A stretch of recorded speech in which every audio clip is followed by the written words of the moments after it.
Pues listos, compañeras, compañeros, hemos regresado y vamos a hacer la pequeña introducción. Vamos a transmitir por redes. Les voy a hacer la presentación. Cuando tú me indiques, Marco, empezamos. Ok. Buenas tardes, compañeras, compañeros de la generación Emiliano Zapata. Le doy también la bienvenida a los compañeros y compañeras que se están conectando por las distintas redes sociales del Instituto Nacional de Formación Política. Agradecemos a los compañeros de redes y a la 4TV que hace posible esa transmisión.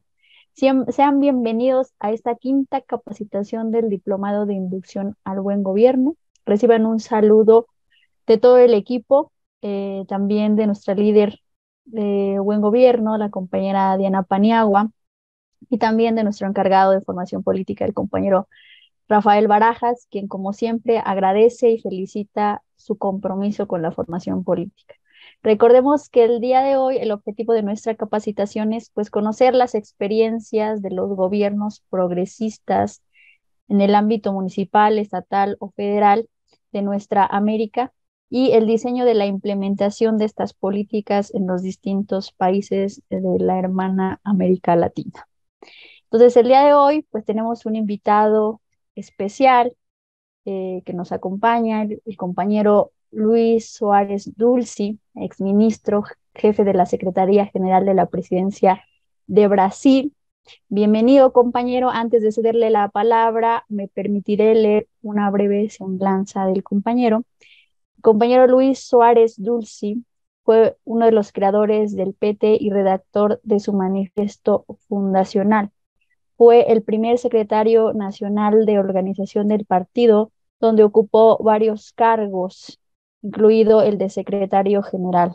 También fue diputado federal por Minas Gerais, su estado natal, así como coordinador político y secretario de Cultura de la Administración Popular de Belo Horizonte, la capital del estado.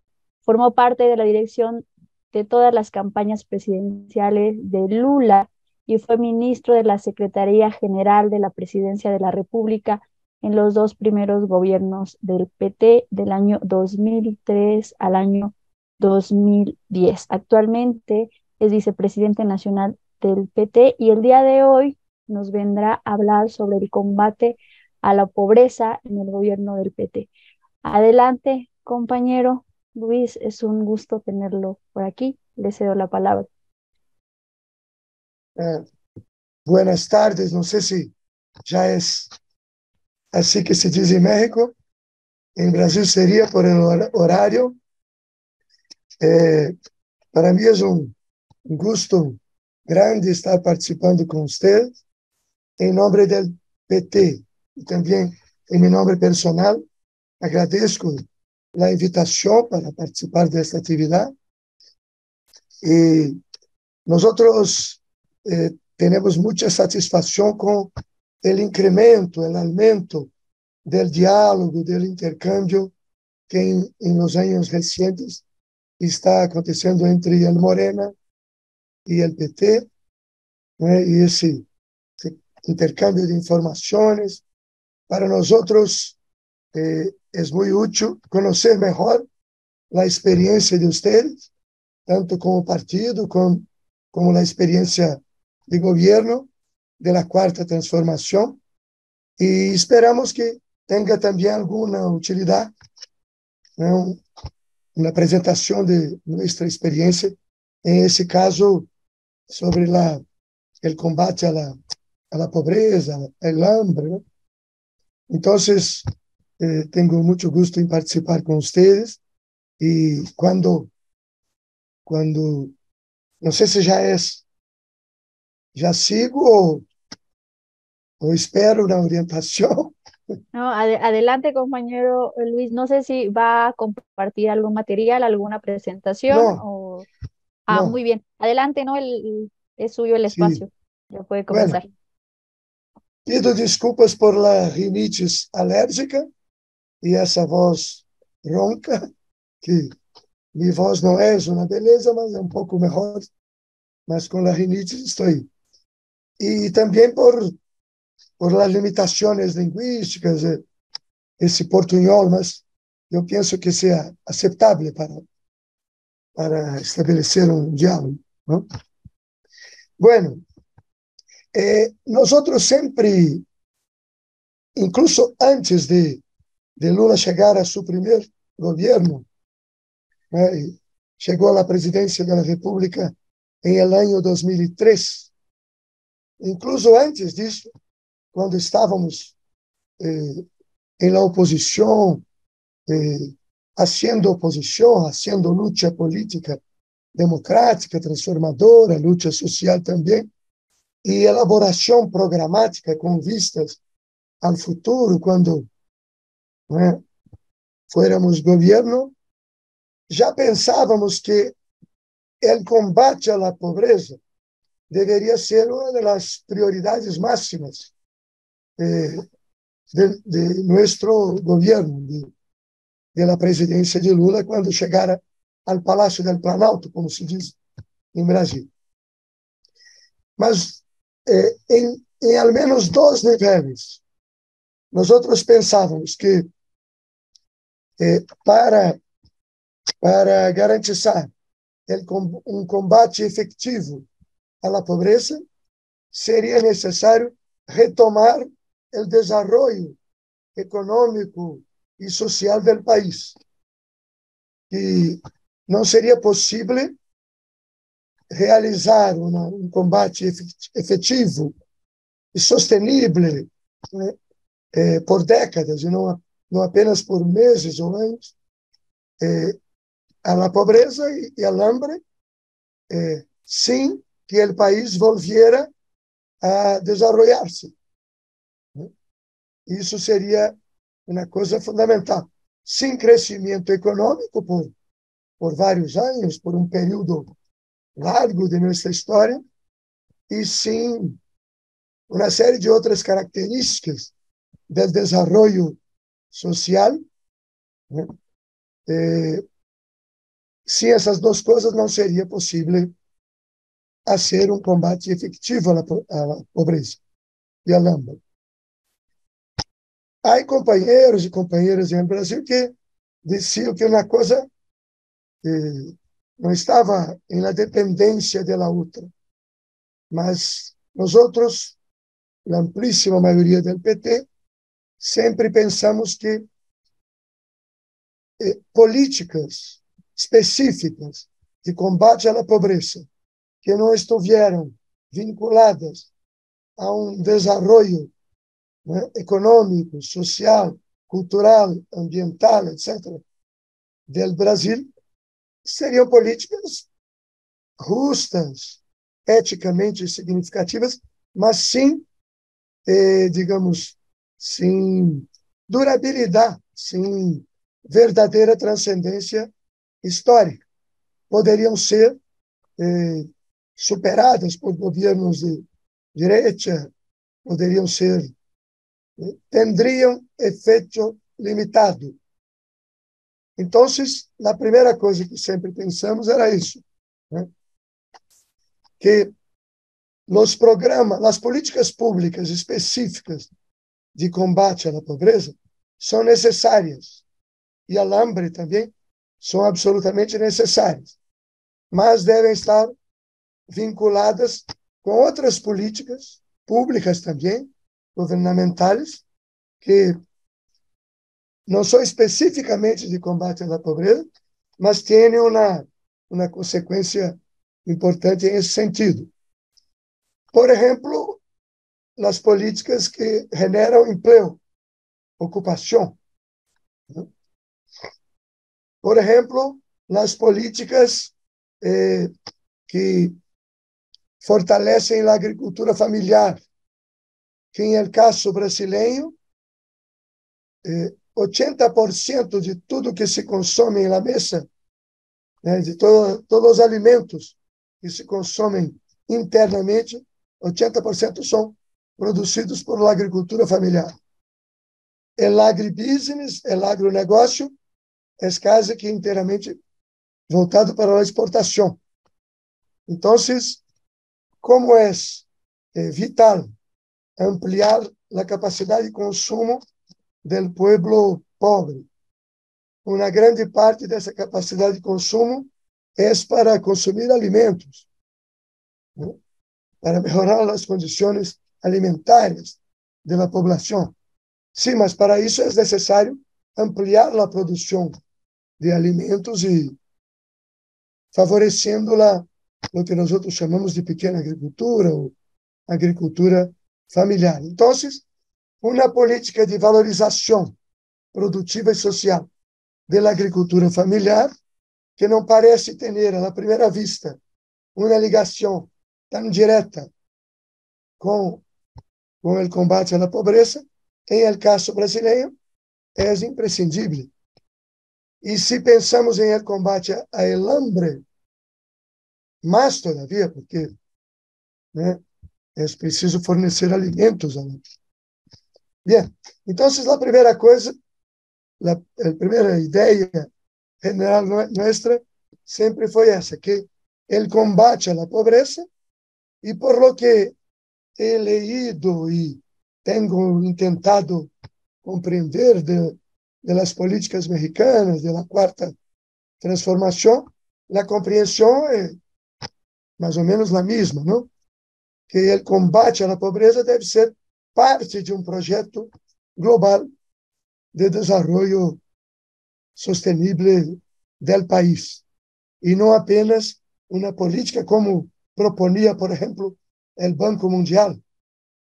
O Banco Mundial, durante muitos anos, propôs a diferentes governos brasileiros políticas específicas de combate ao hambre ou de combate à pobreza, mas que estavam desvinculadas de uma estratégia general de desenvolvimento sustentável e mais justo do país, como se fosse possível superar a pobreza sem superar, por exemplo, as políticas neoliberais, como se fosse possível, assim dizia o Banco Mundial, combinar políticas macroeconômicas neoliberais e políticas sociais de combate à pobreza. E nós outros chegamos à conclusão teórica e prática que isso não era nem possível e muito menos desejável, não? Então, uma primeira ideia general era essa. Uma outra ideia sobre o combate à pobreza é que, em el caso brasileiro, não sei se é assim em todos os países, seguramente não. Em el caso brasileiro, temos a pobreza, que quando Lula assumiu por la primeira vez a presidência, em enero de 2003, teníamos ao menos 50 milhões de pessoas vivendo por debaixo da linha da pobreza estabelecida por las Nações Unidas. Mas antes de isso, teníamos um problema mais grave todavia, que é o hambre massivo. Em aquela ocasião, teníamos cerca de 30 milhões de pessoas que passavam, como se diz em português, sofriam hambre. Também, do ponto de vista técnico, com critérios de técnicos para definir se consumiam o mínimo de calorias, etc., necessárias, e não consumiam. Então, chegamos à conclusão que era preciso combinar, em caso brasileiro, políticas específicas de combate ao hambre com políticas de combate à pobreza, porque temos os dois tipos de retos no Brasil. Pessoas que vivem em la extrema pobreza e que não têm ingressos nem sequer para garantizar a alimentação do dia seguinte, como sempre diz Lula, né?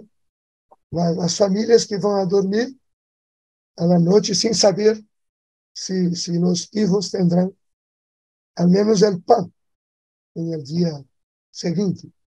Que é mais grave, todavia, é um agravante, de la pobreza, porque há pobreza sem hambre em el Brasil, em muitas regiões. Pobreza sim, mas não que as pessoas ou as famílias sofram propriamente de hambre. E há em outras regiões do país, em outros setores geográficos, as duas coisas juntas. Então, quando assumimos em 2003, hicimos as duas coisas simultaneamente. Um programa de combate ao hambre e um programa de combate à pobreza, procurando alcançar esses dois públicos, digamos assim, esses dois segmentos, não, da população mais vulnerável. Bem, uma terceira ideia general que sempre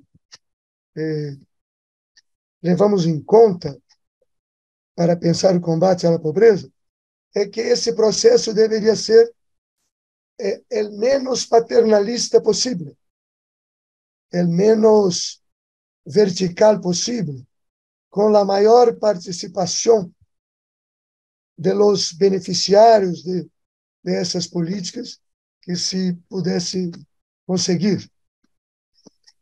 E que deveria estar vinculado nos programas, nas políticas públicas de combate à pobreza, deveriam estar vinculados a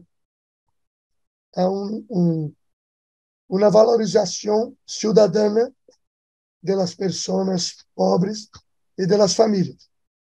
Lo que é fácil de falar e difícil de fazer, mas pensávamos que deveria ser intentado, não?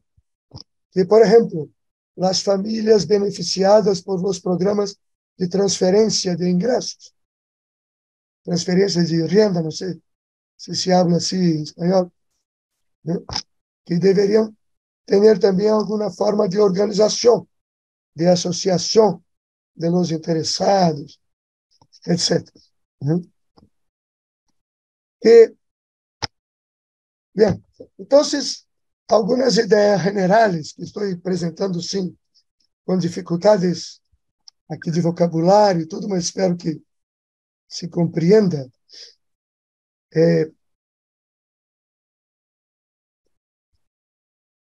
E pensávamos, por exemplo, que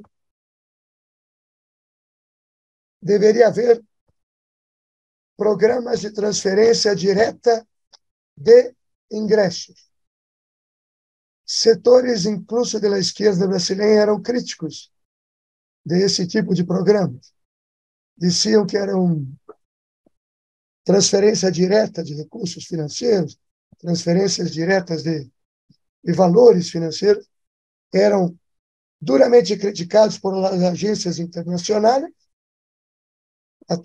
que atuavam no Brasil, mas também criticados por alguns setores de esquerda que diziam que era paternalismo, e isso poderia generar acomodação, poderia generar dependência de los cidadãos, de las famílias frente ao Estado. A nossa ideia sempre foi que, se queríamos enfrentar com decisão, com uma certa rapidez e com caráter de massa, né, o hambre e a pobreza em Brasil, não seria possível fazê-lo sem programas de transferência direta de recursos financeiros, de valores financeiros, combinados com outras políticas. Porque se fôramos esperar os resultados de outras políticas, de geração de emprego, de geração de renda, de escolarização, etc., que são políticas importantes e necessárias, mas os resultados não acontecem de imediato. E, sobretudo, em caso do hambre, os resultados precisam ser imediatos. Devem ser imediatos. Em 2003, quando hicimos uma investigação, vimos que o número de pessoas que morriam, né, que faleciam por hambre no Brasil era grande, difícil de estabelecer, porque estava sempre combinado com outros problemas de saúde, mas a causa principal era a alimentação precária, ou falta total de alimentação, etc. ¿no? Bueno, entonces, en el año 2003, pouco después de chegar a la... me olvidei de uma quarta ideia general. Eles que deveríamos também, em el combate à la pobreza e ao hambre, involucrar o máximo possível a sociedade civil, o movimento sindical, as organizações feministas, as organizações, em el caso brasileiro, de igualdade racial de negros, né?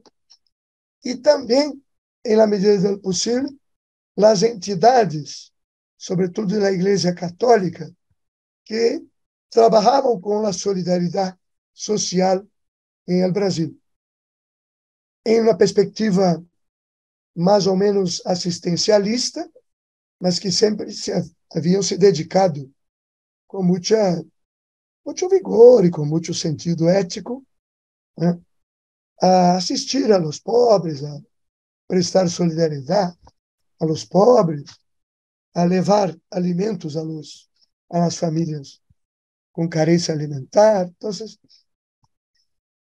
que deveríamos procurar estabelecer parcerias, não sei se há essa palavra aí, né? Associações.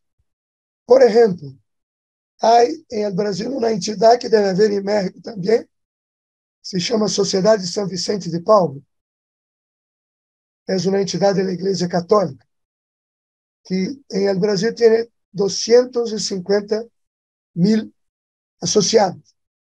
São pessoas individuais, católicos, que dedicam na parte do seu tempo, voluntariamente, sem receber nada em compensação, para buscarem em las casas das famílias que têm possibilidade de ofertar alimentos, buscar os alimentos ali e depois levá-los às casas das famílias previamente cadastradas, pobres, vulneráveis, etc. É uma das várias organizações de caridade, não? Caritativas da Igreja Católica.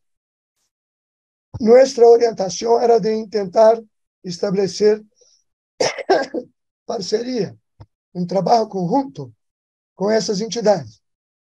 A motivação dessas associações era mais religiosa, né?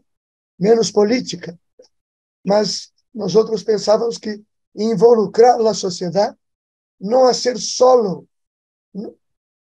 Lula uma vez disse que o Estado não devia ser solo aquilo que poderia ser hecho em associação com as organizações da sociedade civil.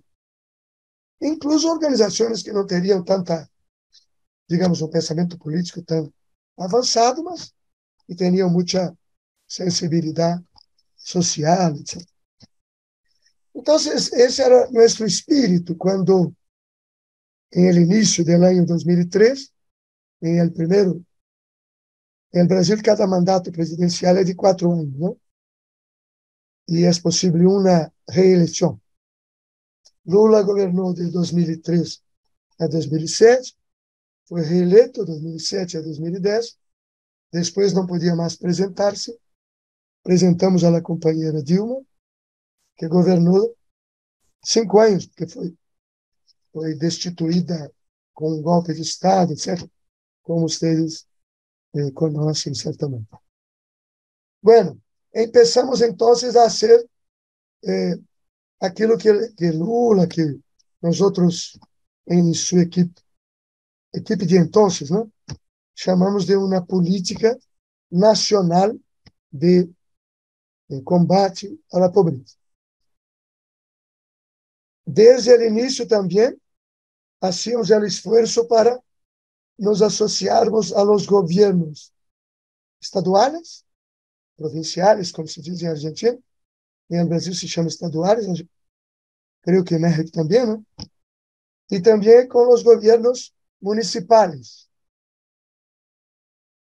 Muitos governos estaduais e municipais não eram de nossos partidos, mas pensamos que seria importante involucrá-los também em esses programas e os resultados não foram malos da relação com esses governos estaduais e municipais. As relações políticas, às vezes, não eram boas, mas em la gestão dos programas de combate à pobreza, os resultados foram razoáveis. Bueno, e em que consistia essa política de combate à pobreza? Era um conjunto de medidas, né, para reduzir drasticamente o hambre. Não vou mencionar todas as medidas, mas algumas delas, não? La primeira, o programa Hambre Zero, que foi criado em primeiro mês do ano 2003 por Lula, procurando traduzir seu compromisso básico, não? Esse programa estava diretamente vinculado à presidência da República e era comandado por um ministro. Lula criou um ministério especial para a gestão desse programa, que começou com poucas famílias e 2 anos depois atendia a 40 milhões de pessoas. Mais ou menos 12 milhões de famílias, né? Foi um crescimento naturalmente gradativo. E esse programa era baseado, sobretudo, em la transferência direta de recursos financeiros, um determinado valor, variável segundo o número de filhos em la família, segundo alguns critérios. Tudo isso implicou em fazer rapidamente um grande cadastro. Cadastro, se diz? Já havia em Brasil um cadastro de los pobres bastante razoável. Tivemos que perfeccioná-lo e utilizá-lo para implantar o programa. Essa transferência não era hecha da seguinte maneira: a Caixa Econômica Federal, que é um dos bancos públicos do Brasil e que tem agências, tem unidades em praticamente todos os municípios brasileiros. O Brasil tem 5.513 municipalidades. Na Caixa Econômica Federal, que é um banco público grande, existe já há mais de 150 anos, está presente em praticamente todos esses municípios. Então, depois de verificar os cadastros, de aceitar as inscrições de las pessoas, cada família recebia um cartão magnético, cartão eletrônico, não? E as famílias sacavam a transferência de renda, como nós chamamos, do Bolsa Família, um determinado valor em dinheiro, sacavam nos caixas eletrônicos do próprio banco público. Não retiravam o dinheiro, né? Não havia nenhum contato com nadie, com nenhum funcionário, nada. A inscrição em el programa também, para a grande maioria da população, foi feita por via eletrônica.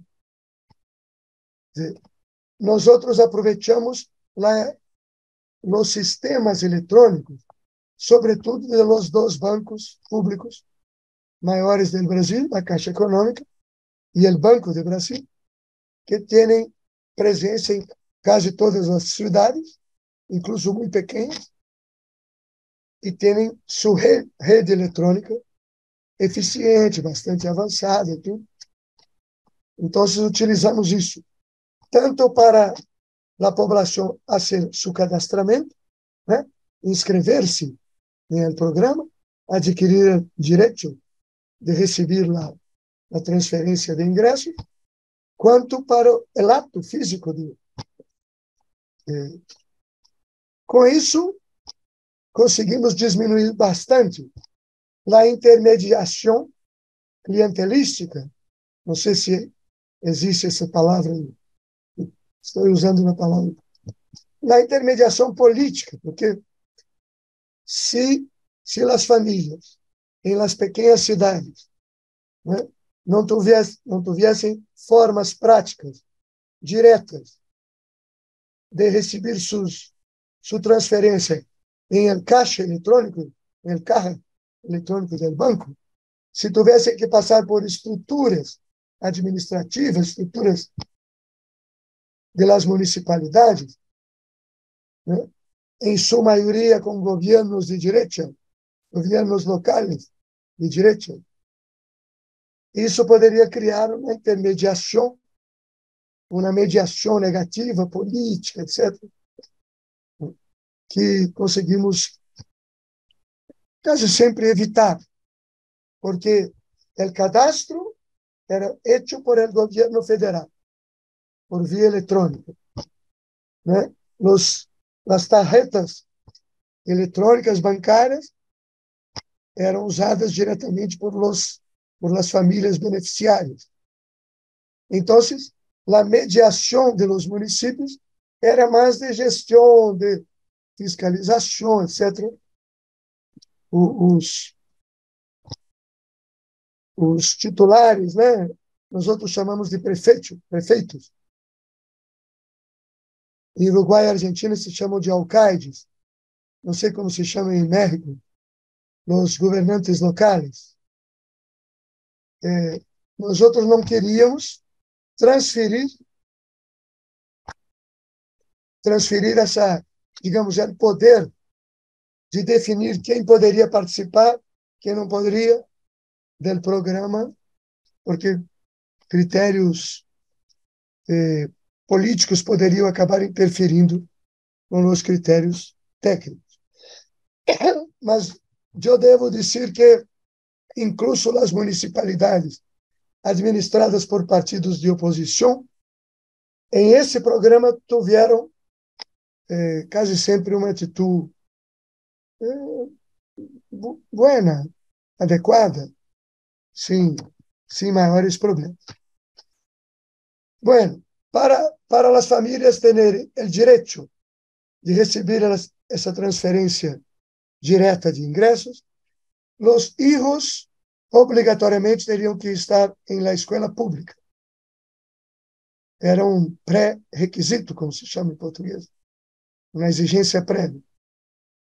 E os hijos teriam que estar em dia com todas as vacinações. Vacunas, se diz? Vacunações? Bueno, reitero minhas desculpas por el portunhol, mas sí, creio que se pode entender, ¿no? Se o padre ou a madre chegava, por exemplo, para obter a tarjeta eletrônica e seus filhos não estavam matriculados e frequentando, não só matriculados, mas frequentando regularmente a escola pública, não conseguia obter a tarjeta. Se chegava para matricular seus filhos ou para renovar a tarjeta e a carteira, como se diz em português, de vacunação de seus filhos não estava em dia, não estava atualizada, também não teria o direito de. Então, com isso, em muitas regiões do país, o número de matrículas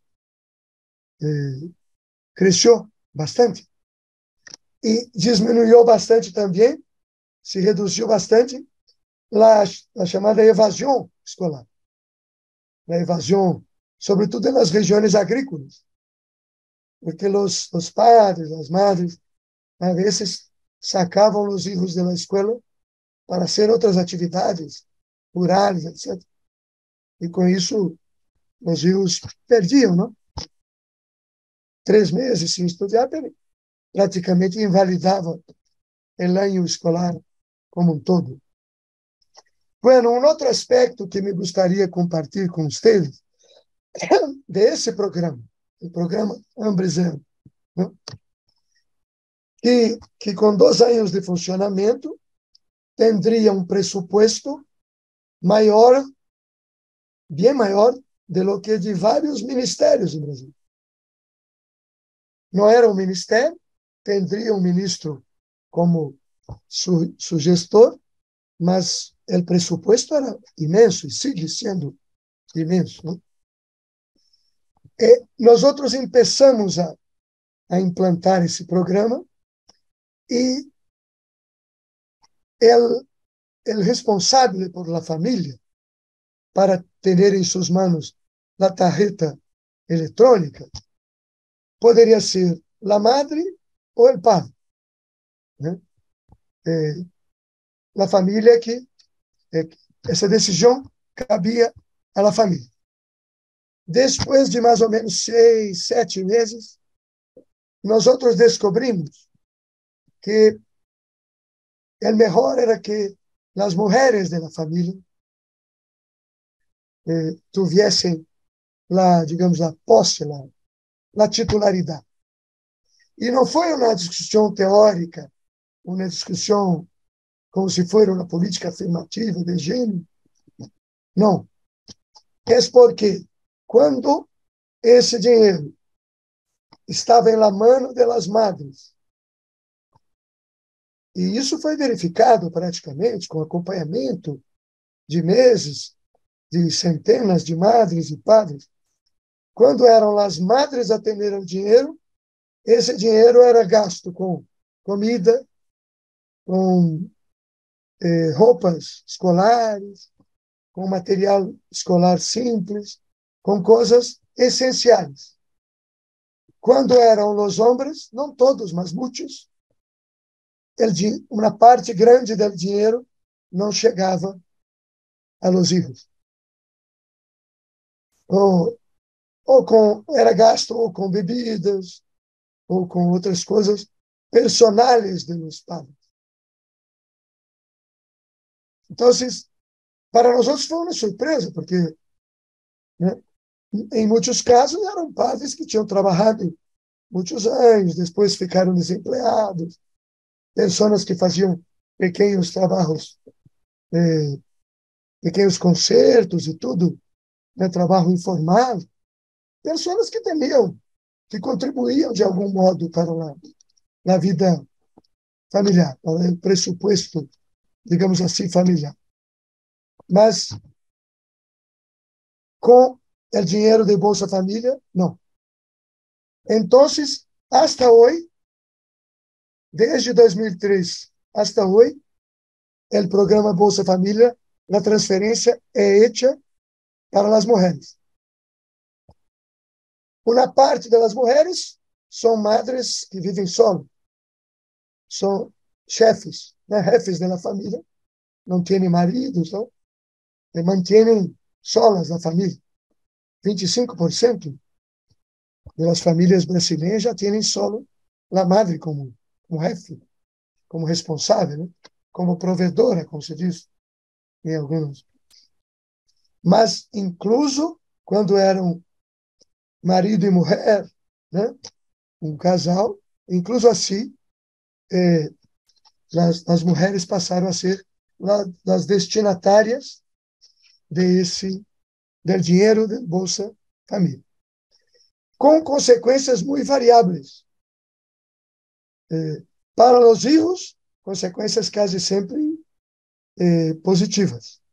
Para a vida familiar, não sempre, porque os homens se sentiam questionados em sua capacidade. Então,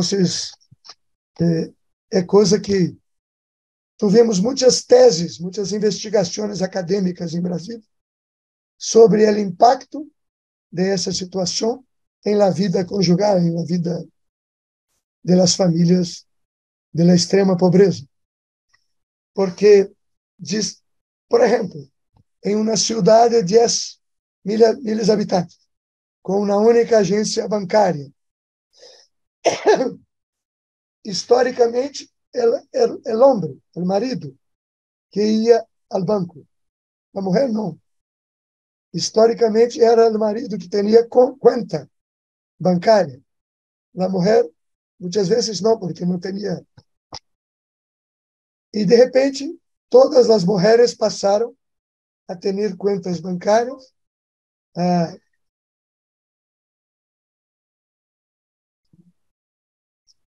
Apareceu um mensagem acá sobre a bateria que estaria acabando. Espero que não. Bueno, entonces, com uma série de implicações. ¿No? E em algumas cidades, as mulheres e os maridos, por iniciativa própria, compareciam juntos ao banco, abriam uma conta conjunta em mediações de vida familiar, de vida conjugal. Em todo caso, hasta hoje, sigue sendo assim. A experiência prática nos ensinou que, para um tipo de programa como esse, de transferência direta de ingressos, de renda, a mulher é muito mais confiável, ao menos em caso brasileiro, que o homem. Incluso para garantizar que os filhos frequentem a escola pública, para garantizar que as vacunas, né, estejam em dia, etc, etc. Bien, esse foi um dos erros fundamentais de nosso programa de combate à pobreza, que, como eu disse, começou com poucas milhas de famílias e foi crescendo rapidamente, e já em la metade do primeiro mandato do presidente Lula, chegou a 40 milhões de pessoas. Todas as pessoas que viviam por debaixo da linha da pobreza definida por las Nações Unidas. Em esse número estão os pobres e os extremamente pobres. Os pobres que não sofriam hambre propriamente e os pobres que, además, tinham também, né, el hambre cotidiano para enfrentar. Bueno, dentro da visão integrada, havia companheiros que pensavam: está bem, é um programa que já alcançou a universalidade de todos os pobres e não é suficiente. O pressuposto é grande, era um pressuposto imenso. Cada família recebia uma quantia mediana, né? Mas o total do pressuposto do programa era grande. Mas, com base em aquela visão general que eu apresentei de modo muito precário ao início, sob o liderazgo de Lula, que sempre foi uma das pessoas que mais pensou como deveria ser esse programa. Não só pensou em linhas generais, mas pensava formas práticas, pensava mecanismos para tornar o programa mais eficaz, mais eficiente. Lula é um apaixonado por esse tipo de política pública e por el modo de fazer funcionar esse tipo de política. Já com um ano de funcionamento do Bolsa Família, que é a mesma coisa que o Hambre Zero, empezamos a pensar no que se chamou de puertas de salida. para as pessoas beneficiadas por esse programa. E o Banco Nacional, se chama BNDES, também é público, Banco Nacional de Desenvolvimento Econômico e Social, que foi criado na época de um grande economista brasileiro, Celso Furtado, que tem seus...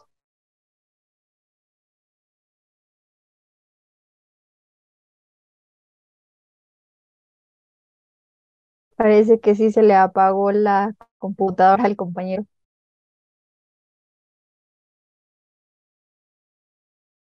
Esperemos a ver si se puede ahorita volver a integrar.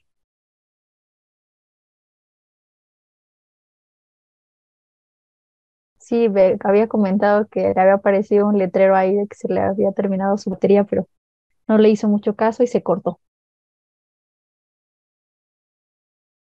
Adelante, compañero. Luis, ya estábamos aquí en la discusión, en lo que te volvías a reintegrar. ¿Sí me escuchas? Sí, no sé si Ah, ustedes me escuchan. sí, Sí, sí, sí te escuchamos muy bien, cayó. compañero. De repente, lá quedó todo. Sí, así Bueno, pasa de adelante. no, yo ya hablé mucho, yo voy ahora solo para completar y las dificultades lingüísticas, de vocabulario, limitam mucho la exposición. Mas, en todo caso, yo voy a registrar y después en la discusión, en la troca de ideas, junto com o programa Hambre Zero, que depois se chamou Bolsa Família, é a mesma coisa, nós outros hicimos um outro programa que não estava em el mesmo ministério, era coordenado por outro, pelo Ministério do Trabalho, mas fazia parte da mesma política integrada, articulada de combate à pobreza, que foi o programa de valorização do salário mínimo. Em el Brasil, 2/3, em cada 3 pessoas, 2 que trabalham com carteira assinada, com contrato de trabalho, ganham hasta 2 salários mínimos por mês. E uma grande parte ganha só um salário. Então, para combater a pobreza, estabelecemos uma política de valorização permanente do salário mínimo. Que seria isso? Enviamos ao Congresso Nacional, conseguimos aprovar o projeto de lei. Todos os anos, o salário mínimo tendría a correção da inflação do período, mais um aumento real correspondente ao crescimento do produto interno bruto. Como a nossa estratégia era de retomar o crescimento econômico e o desenvolvimento sostenible da economia, durante os 2 primeiros governos de Lula, o salário mínimo teve um crescimento real, descontando a inflação do período, de 70%. Melhorou muito, né, o valor real e a capacidade, o poder de compra do salário mínimo. Lo que tuvo para nós uma implicação muito importante. Os economistas de direita, os neoliberais, diziam: isso é paternalismo, isso não tem sentido macroeconômico. E nós outros constatamos que não só era justo, era correto do ponto de vista moral, ético, melhorar o salário da força de trabalho do país, mas os trabalhadores que ganham um salário mínimo ou ao máximo 2, gastam com alimentos, com vestuário, como se diz em português, com roupas, com pequenos divertimentos familiares. E, em geral, gastam fortalecendo o mercado interno. Para o Brasil era uma coisa muito importantíssima fortalecer a parte da economia que corresponde ao mercado interno, já que temos agronegócio, minerais, etc., voltados para a exportação. Então, essa política de valorização permanente do salário mínimo não só melhorou as condições de vida de muitos pobres, como também funcionou como um poderoso fator para sostener o desenvolvimento macroeconômico do país. Essa foi uma segunda linha de um segundo programa. Essa política de valorização permanente do salário mínimo foi negociada com as centrais sindicais, com as confederações sindicais. E no Brasil temos por lo menos 3, são 6 confederações, mas por lo menos 3 com bastante representatividade e com autoridade política e moral para falar em nome, né, da classe trabalhadora em esses temas. Bueno, uma terceira linha, um terceiro eje dessa política de combate à pobreza, eu falei no início, se havia 30 milhões de pessoas sofrendo hambre, né? Para combater o hambre, teríamos que melhorar a situação econômica dessas 30 milhões de pessoas, mas também ampliar a oferta de alimentos a preços mais baratos em la mesa de los pobres do país. E eu falei ao início que em el Brasil a agricultura de exportação, e o Brasil é um dos 2 países que tem maior agricultura de exportação no mundo, é quase toda empresarial, é chamado agribusiness. E a agricultura que vai para a mesa de lo que os brasileiros comemos, né, todos os dias, vem da agricultura familiar, da pequena agricultura. Então, para ampliar a oferta de alimentos e ampliando a oferta, reduzir também os preços, favorecendo a alimentação para a população mais pobre, nós hicimos vários programas destinados à pequena agricultura. Crédito para financiação, crédito para o plantio, crédito para os pequenos agricultores comprarem tratores de pequeno porte. Se chama tratores em México? Máquinas agrícolas de pequeno tamanho. Em 3 meses, financiados pelo Banco Nacional de Desenvolvimento, 60.000 tratores de pequeno porte foram comprados por a agricultura familiar.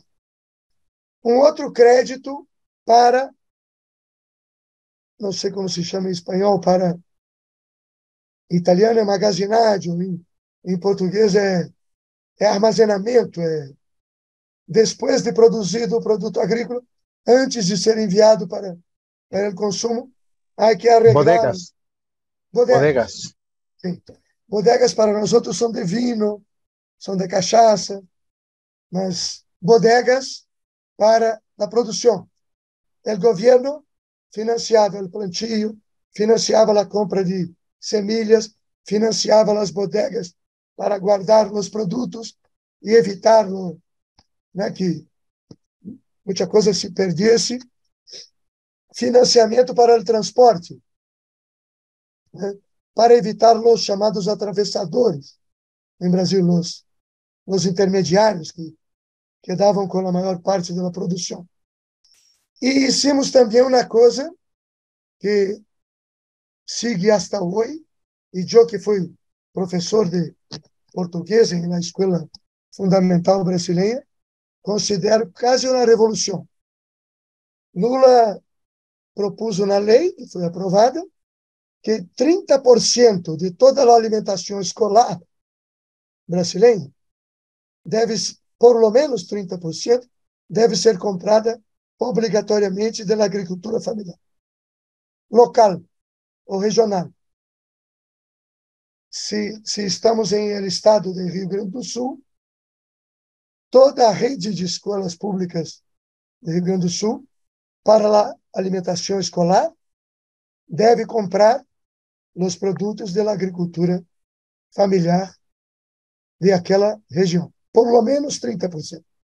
Hoje, existem regiões que compram 50%. E vocês poderão perguntar, mas como se fazia antes? Se comprava das grandes cadenas de supermercados. Se faziam licitações, se diz? Bueno, seleções legais, e as grandes cadenas de supermercados, Carrefour, não sei o quê, entravam e ganhavam. E a agricultura familiar se quedava fora. ¿No?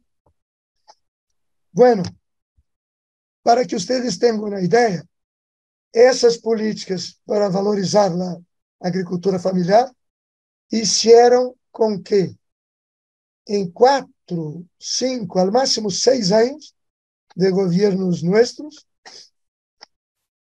as propriedades agrícolas familiares no Brasil passaram de 1.200.000 propriedades para 2.700.000 propriedades, incluindo as propriedades resultantes da reforma agrária, porque o Brasil, ao contrário de México, por exemplo, jamás hizo uma verdadeira reforma agrária. Sigue com esse déficit histórico, não? Bueno, um quarto programa de valorização, de combate à pobreza, foi para esse também. Tivemos muita polêmica, muita discussão política, ideológica, incluso dentro do PT. Era um problema para favorecer o microempreendedor individual. Por exemplo, em el Brasil, há muitos, e eu sei que em México também, porque uma vez eu estava na Cidade de México e queria conhecer o Estádio Azteca e fui a um partido entre os Pumas e el América e já imediatamente me tornei hincha de los Pumas, então não sei por quê, e em toda a volta do estádio, havia miles de pessoas vendendo coisas, né? Não eram assalariados, eram pessoas individuais, fazendo trabalho informal, em geral, né? Em general.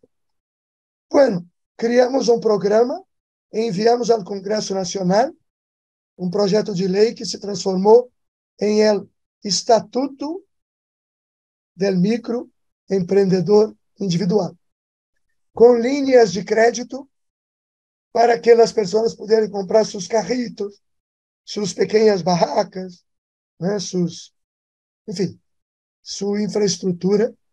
Esses não são empresários, não são empregados,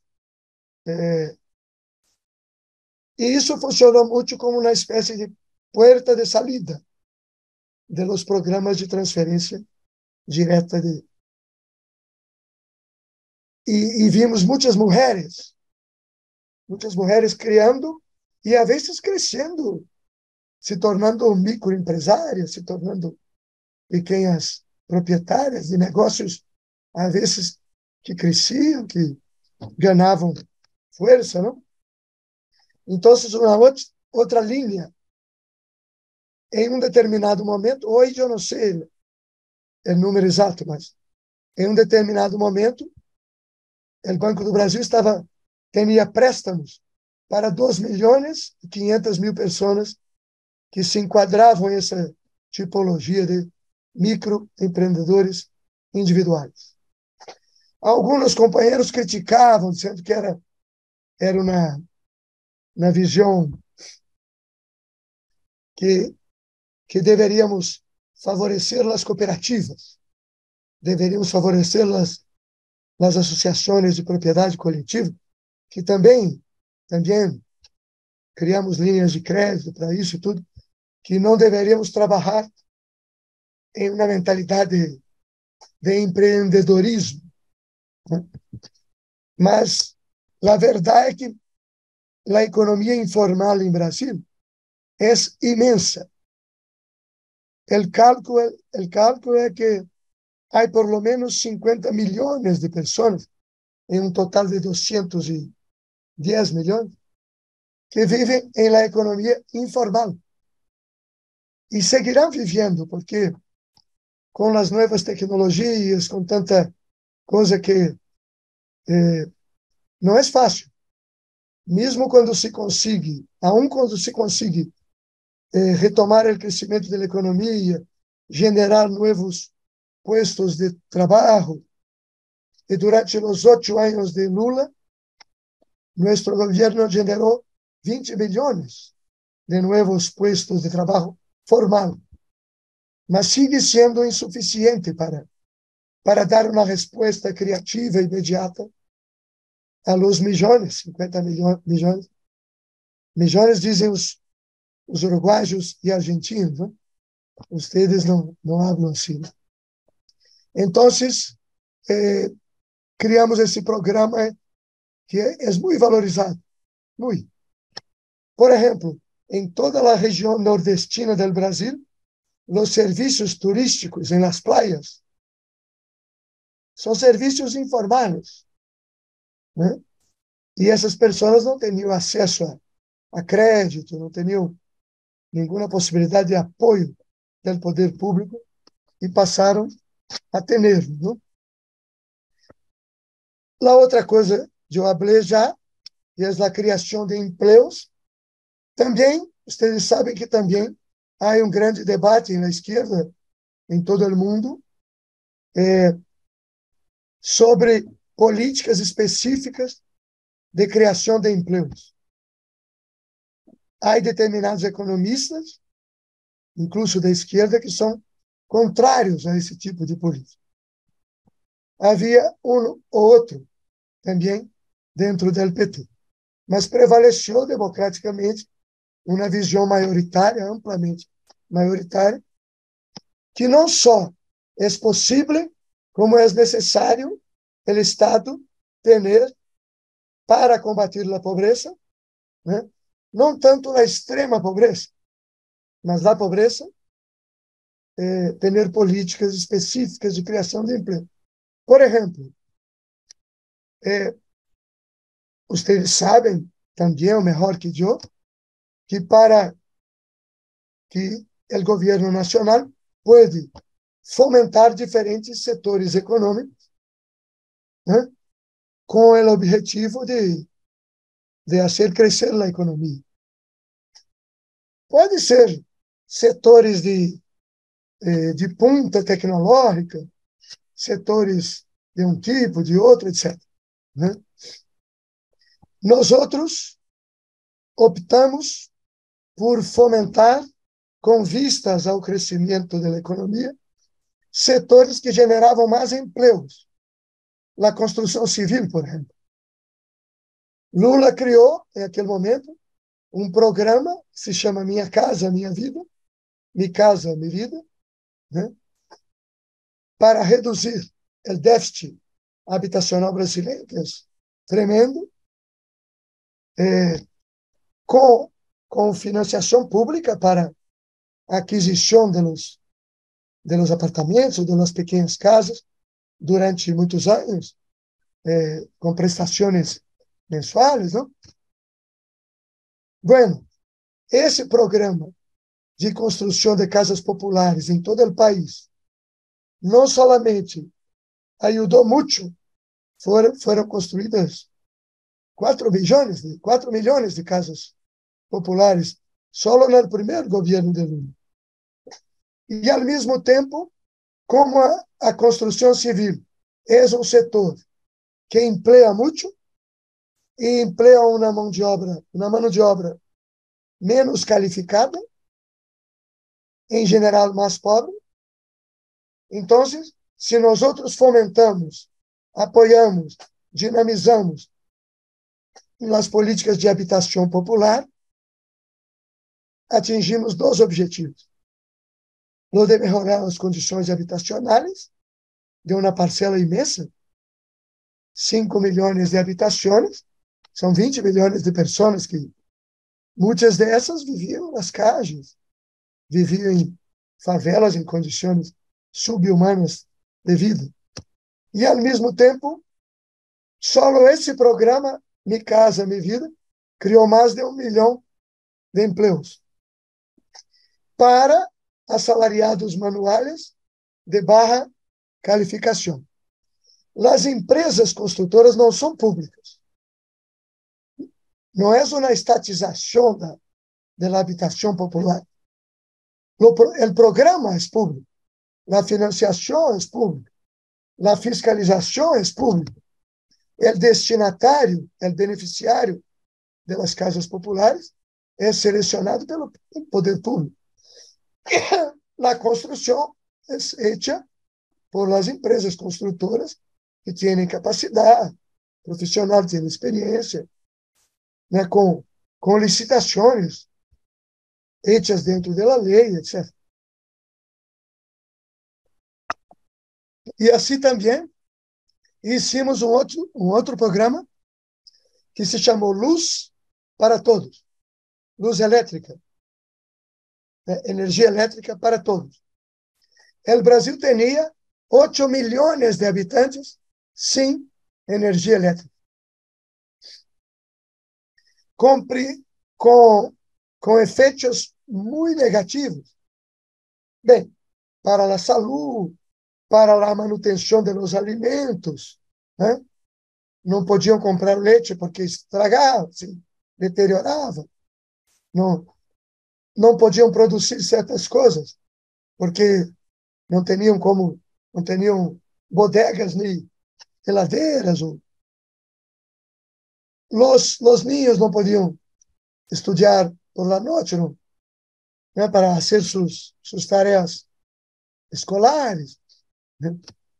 Então, criamos um programa que se chamou Luz para Todos, e esse programa financiava a construção, o Estado. Por exemplo, na Amazônia brasileira, às vezes, entre o último poste com o hilo de luz e a casa sem luz eram 10 quilômetros. O morador jamais teria condição de fazer essa conexão. O Estado, isso. Muitos críticos disseram: isso é paternalismo, esse dinheiro está sendo despilfarrado, se diz? Vocês sabem o que sucedeu? A indústria de material elétrico, a indústria de cabos elétricos, a indústria de todos os materiais necessários para fazer as instalações elétricas, cresceu. A economia do Brasil cresceu naquele ano 4% em produto interno. A indústria de materiais elétricos cresceu 22%. E empregou, né, necessitou de uma quantidade de empregados muito maior para poder atender a solicitação do produto. Então, Lula, na ocasião, disse: não há nada, no, los programas sociais, además de su significado social, tienen también una racionalidad macroeconómica. Tienen también, ustedes en México tienen varios programas sociales, ¿no?, que son sustentáculos, son instrumentos de sustentación del desarrollo económico. O Brasil não, não há nada de modelar em nossa visão. Mas para hacer isso, tuvimos que enfrentar um debate terrível em todos os meios, na parte da universidade, porque eles diziam, o social não genera riqueza. O que genera riquezas é o econômico. Lula, uma volta, perdeu a paciência e disse: está proibido em nosso governo dizer que educação, que saúde, que habitação são gastos. Agora Compañero, passamos a chamar compañero tudo Luis, muy isso interesante, de compañero Luis. inversão. Disculpe Não? que lo interrumpa, para que ya vayamos concluyendo y Sim, todavía sim, tengamos claro, posibilidad claro, para não, la ronda de preguntas claro, claro. y Então, respuestas. No, e sí. por último, mais uma política que de combate à pobreza também. Em El Brasil havia uma crítica duríssima contra o déficit da previdência social, do sistema de pensões, que em nosso caso é universal, etc. E durante 20 anos, os neoliberais trabalharam para separar a correção do valor do salário em el setor privado de la correção do valor do salário em el setor público e, sobretudo, para afastar as pensões de los salários de los trabalhadores ativos, como se diz. E nós outros hicimos o contrário, uma política de valorização das pensões, de aumento do valor real das pensões, sobretudo daquelas hasta 2 salários mínimos. A acusação era: o déficit da previdência social vai explotar, a estabilidade econômica vai explotar, etc. O que sucedeu foi o contrário, porque ganhando mais, os aposentados, os pensionados, compram mais em los mercados locais, o nível de emprego aumentou, o nível de trabalhadores assalariados formais aumentou, e tivemos um número maior de trabalhadores contribuindo para a previdência social. Trabalhadores que vão se aposentar, entrar em pensão, só no futuro, mas que agora, contratados formalmente, passaram a contribuir também. Quanto maior é o nível de trabalho formal, maior é o nível de contribuição para o sistema de previdência. O sistema hoje é mais equilibrado, mesmo com pensões mais altas do que naquela ocasião. Bueno, eu pido mais uma vez desculpas por a exposição muito truncada, muito fragmentada, o vocabulário muito limitado também, mas o que eu queria dizer era isso, que hoje se pode dizer, e economistas, há um grande economista brasileiro que trabalhou com Fernando Henrique Cardoso, o ex-presidente, e se dizia abertamente neoliberal, escreveu um livro há um ano, sigue sendo um homem que não é de esquerda, e ele diz o seguinte: eu descobri com os governos de Lula que as políticas sociais são as melhores políticas de desenvolvimento econômico. Se são bem pensadas, né? Se são racionais, se não são clientelares, podem ser, não digo são, digo, podem ser as melhores políticas.